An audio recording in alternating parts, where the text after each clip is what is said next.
नमस्ते मित्रांनो, ठरलं तर मग या मालिकेच्या होणाऱ्या पुढील भागामध्ये आपल्याला असं पाहायला मिळणार आहे की इकडे सायली आणि अर्जुन आश्रममध्ये एंट्री करण्यासाठी तयार झालेले असतात। त्यावेळेस लगेचच सायली म्हणते, चला सर मी तयार झाली आहे। त्यावेळेस लगेच अर्जुन चिडतो आणि म्हणतो की तुम्ही ह्या अशा येणार आहात साडी घालून? तिथे काय आपल्याला कुठला कार्यक्रम आहे का? तुमच्याकडे काय तो पंजाबी ड्रेस आहे ना, तो घाला। असं म्हणता क्षणी सायली लगेचच पंजाबी ड्रेस घालून तयार होते आणि दोघंसुद्धा रात्रीच्या वेळी घरातून गुपचूप बाहेर पडतात। तर इकडे प्रिया विचार करते की अर्जुन 2-3 दिवसांमध्ये आश्रममध्ये एंट्री करून सगळं काही तिथलं शोधून काढणार।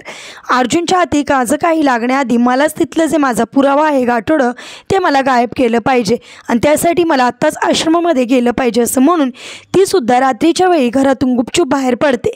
म्हणजेच आता अर्जुन आणि सायली आश्रममध्ये एंट्री करता क्षणी त्यांच्या हाताला प्रियाचे जे खरे गाठोडे आहे ते लागणार आहे आणि त्यानंतर प्रियासुद्धा आश्रममध्ये गुपचूप आलेली आता अर्जुन पाहणार आणि अर्जुन आणि सायली प्रियाला आश्रममध्ये गुपचूप रंगे हात पकडताना आपल्याला पाहायला मिळणार।